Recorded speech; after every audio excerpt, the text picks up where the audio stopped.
this is the reference for this video. Today we're going to be going over the Watson and Crick DNA structure. As you can see, I'm going to form a double helix with these two shoelaces. So here, this would be our minor groove where the two laces or the backbones are bonded together, and then we're going to create a major groove as we twist these two together. So this is our double helix structure. Now, our coils can either be right-handed or left-handed. I've made a right-handed coil. This means that if you draw lines within the coil, if they go up and to the right, it's a right-handed coil. If they go up and to the left, that would be a left-handed coil. And here I've redemonstrated the minor groove versus the major groove. So the minor groove is just where the two backbones are bonded together, and then the major groove is where they are looped around each other. Speaking of loops, let's get into our Fruit Loop examples. So these two shoelaces are going to be our phosphate or deoxyribose sugar backbones, and they're linked together via a phosphodiester bond, which have attached to them nucleotide bases. These bases are adenine, which bonds to thymine, guanine, which bonds to cytosine.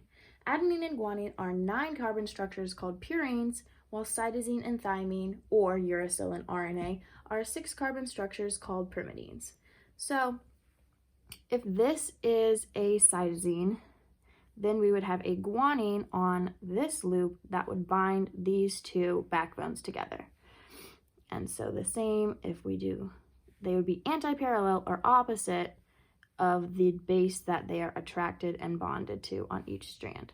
So if we had guanine, this is cytosine, cytosine, guanine, adenine would bond to thymine, and then same thing here, adenine to thymine. So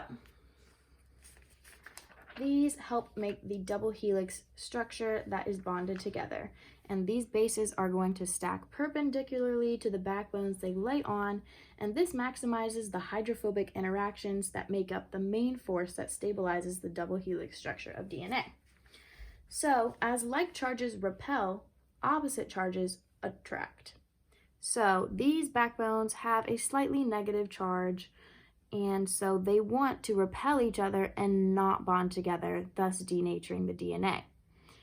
And the TM, or the midpoint of thermal denaturation, is the point at which half of DNA is denatured, or the two strands are pulled apart.